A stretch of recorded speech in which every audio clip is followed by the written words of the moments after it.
کان میں اذان اور اقامت کہنے سے کیا فائدہ؟ ہم نہیں سمجھتے، لیکن شریعت سمجھتی ہے کہ پیدا ہوتے ہی بچے کے کان میں پہلے اللہ کی کبریائی کا بول جو ڈالا جائے گا وہ اثر کرے گا۔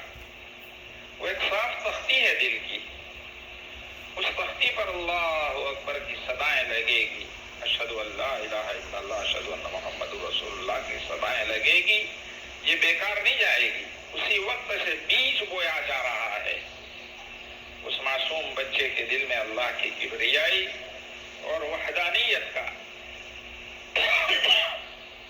تھوڑا سا بچہ سمجھدار ہوا، تعلیم دی، اس کا سونا الگ کرو، ماں باپ درمیان میں لے کر اس کو نہ سوئیں اتنے چھوٹے بچے کو۔ عام طور پر ماں باپ یہ سمجھتے ہیں کہ بہت چھوٹا بچہ ہے، کچھ نہیں سمجھتا، لیکن وہ اپنی آنکھوں سے جو کچھ دیکھتا ہے، کانوں سے جو کچھ سنتا ہے، اس کے دل کی تختی پر یہ چیز اثر انداز ہوتی ہے۔ اس لیے شریعت نے تعلیم دی کہ بچے کا مضجع، سونے کی جگہ الگ کرو، جہاں تک ہو سکے تھوڑی بچپنے ہی سے اس بات کا اہتمام کرو۔ پھر تھوڑی سی عمر ہوئی، جب تعلیم اور تربیت کا مسئلہ آتا ہے، تب شریعت تعلیم دیتی ہے کہ اس کو اللہ کی وحدانیت کو سمجھاؤ، نبی کی رسالت کو سمجھاؤ، کلمہ سمجھاؤ، جس کو ہماری زبان کے اندر کہتے ہیں کہ مدرسے کے اندر بھیجو۔ اللہ کا بہت بڑا کرم ہے، اللہ پاک کا بہت بڑا کرم ہے ہم گجراتیوں کے اوپر کہ دنیا میں جہاں کہیں جاتے ہیں اپنے بچوں کے لیے مکتب اور مدرسے کا انتظام کرتا ہے گجراتی۔ یہ اتنی بڑی اللہ کی نعمت ہے کہ اس نعمت کی قدردانی ہم صحیح معنی میں سمجھ نہیں سکتے۔ ہمارے بزرگوں میں سے قاری طیب صاحب رحمۃ اللہ علیہ فرمایا کرتے تھے، اور آج کے موجودہ بزرگوں میں طارق جمیل صاحب اور مولانا سجاد صاحب ہمیشہ اکثر اپنے بیانوں میں فرماتے ہیں کہ گجراتی جہاں کہیں بھی جاتے ہیں اپنے ساتھ کڑی کھچڑی، پاپڑ، سموسا اور مسجد مدرسہ لے کر چلتے ہیں، مسجد مدرسہ لے کر چلتے ہیں۔ عربی کے اندر ایک کہاوت ہے، التعلیم فی الصغر کالنقش فی الحجر۔ بچپن میں جو تعلیم دی جاتی ہے وہ پتھر کی لکیر، بچپن کی تعلیم پتھر کی لکیر۔ ہم میں سے بہت سو کو 40 سال پہلے، 45 سال پہلے جب 5-6 سال کے تھے اور اپنے مول صاحب کے پاس، میاں جی استاد کے پاس کچھ پڑھا ہو گیا، انہوں نے کچھ نصیحت کی ہوگی تو اچھا یاد ہے۔ بچپن کی وہ تعلیم ہے، 5-6 سال کی عمر میں بچہ کیا جانتا ہے؟ لیکن تعلیم فی الصغر، بچپنے میں جو تعلیم ملتی ہے وہ پتھر کی لکیر، اور وہ تعلیم فی الکبر کالنقش فی الماء، بڑے ہونے کے بعد جو تعلیم ملتی ہے وہ پانی کے اوپر لکیر۔ پانی کے اوپر آپ کچھ لکھو تو وہ رہے گا، انگلی سے کٹورے میں بھرا ہے اس پر لکھو اللہ، اسی سیکنڈ ختم ہو جائے گا۔ لیکن پتھر پر آپ نے کچھ کوتر ڈالا، صدیاں گزر جائے گی، ویسی کی ویسی یہ چیزیں باقی رہے گی۔ اس لیے بہت زیادہ ہمیں اہتمام کرنا ہے اپنی اولاد کی تعلیم اور تربیت کے سلسلے میں۔ مدرسین وہ تو دوسرے نمبر کے اوپر استاد آتے ہیں، پہلے نمبر کے اوپر جو بچوں کے مدرس ہوتے ہیں وہ ماں اور باپ ہوتے ہیں۔ اسی لیے عربی کے اندر کہتے ہیں کہ اول المدرس هو الام، سب سے پہلا مدرسہ جو ہوتا ہے یا استاد ہوتا ہے وہ ماں ہوتی ہے۔ ماں اگر صحیح ہے تو بچے کی تربیت، ہماری اسلامی تاریخ میں بہت سارے بچے کے دودھ پینے کے زمانے میں وہ 1-2 پارے ان کو یاد تھے۔ کیوں؟ مائیں جب پیٹ میں بچہ تھا تب وہ قرآن پاک کی تلاوت کیا کرتی تھی، ماں جب دودھ پلایا کرتی تھی تب وہ قرآن پاک کی تلاوت کیا کرتی تھی۔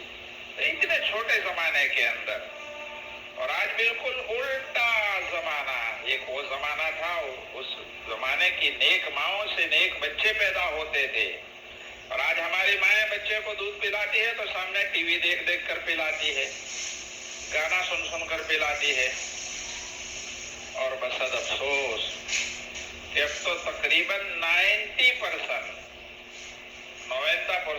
ہے، 90% اپنے بچے مسلمان کے چھوٹے چھوٹے جو ہیں وہ ہاتھ میں موبائل میں گیم کھیلتے رہتے ہیں، اسی میں ان کو مزہ آتا ہے، کچھ نہیں، نہ کھانے میں مزہ نہ پینے میں مزہ۔ اور ماں باپ بھی کہ چلو اس بہانے پیچھا ماری نہیں کرے، ہم کو پکانے دے دیتے ہیں، ہاتھ میں پکڑا دیتے ہیں۔ ہر ایک کے ہاتھ کے اندر $500-600 والا موبائل ہے، کوئی گیم کھیل رہا ہے، جو بچہ سمجھتا بھی نہیں ہے 4 سال کا، وہ ہم سے زیادہ گیم کھیلنا سمجھتا ہے کیسے کھولنا، کیسے بند کرنا، کون سا پروگرام، بس وہ دیکھتے رہتے ہیں۔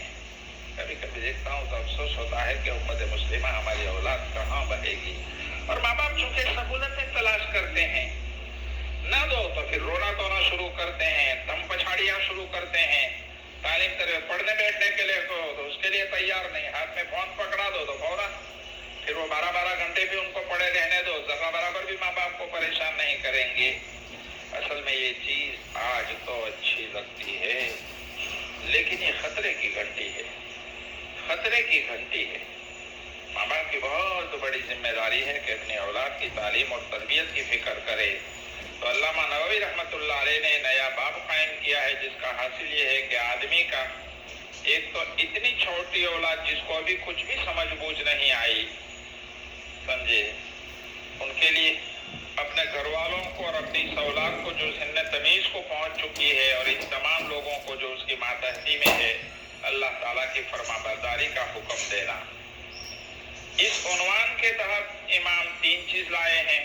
ایک تو ایک آدمی کی ذمہ داری ہے کہ وہ اپنے گھر والوں کو، اپنی اولاد کو اور وہ تمام لوگ جو اس کی ماتحتی میں ہیں، ایسے تمام لوگوں کو اللہ کی فرما برداری کا حکم دے۔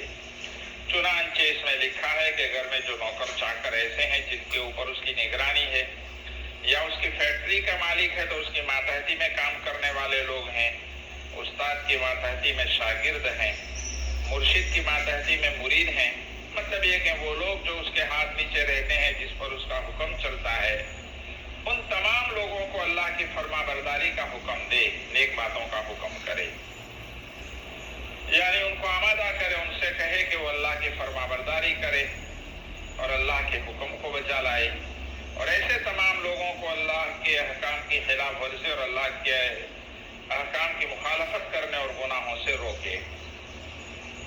تو یہ 3 چیزیں، ایک تو گھر کے تمام لوگ اور ان میں بھی خاص طور پر بیوی اور اولاد، دوسرے وہ تمام لوگ اللہ کی نافرمانی نہ کریں، یعنی ایک تو گھر کے تمام ذمہ داروں، تمام لوگوں کو اللہ کے احکامات پر ابھارے، اچھے کام کرنے کی ترغیب دے، اور دوسرے وہ تمام لوگ اللہ کی نافرمانی نہ کرے، اس بات کی خیال رکھے، اور تیسرا یہ کہ اگر کوئی ان سے غلط کام ہو گیا تو اس سے روک کر اس پر ٹوکے۔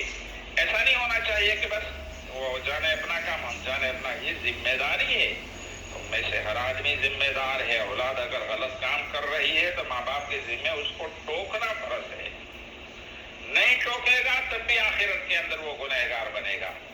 پچھلے باب میں یہ گزرا تھا کہ اولاد کا نان نفقہ یہ واجب ہوتا ہے ماں باپ کے اوپر۔ حضرت تھانوی رحمۃ اللہ علیہ نے لکھا ہے کہ آدمی کے اوپر جس طرح اپنے گھر والوں کا جسمانی نان نفقہ کھلانا پلانا واجب ہے، اسی طرح روحانی نان نفقہ، تعلیم اور تربیت یہ بھی واجب ہے۔ جسمانی نان نفقہ کی تو بہت فکر کرتے ہیں، اچھا سے اچھا بچپن میں اس کے لیے کھلانا پلانا، بہترین چیزیں لانا، چھوٹا بچہ ہو بڑا ہو جائے تو بھی، لیکن تعلیم اور تربیت اس کی کوئی فکر نہیں کرتا جیسی ہونی چاہیے۔ اس باب میں دھیرے دھیرے وہ باتیں، وہ احادیث، وہ روایات، وہ فرامین ہمارے سامنے آئے گی، جس سے ہمیں پتہ چلے گا کہ اللہ اور اس کے نبی صلی اللہ علیہ وسلم نے کتنے بڑی ذمہ داری ہم کو دی ہیں۔ اللہ تعالی ہمیں اس ذمہ داری کو صحیح معنی میں ادا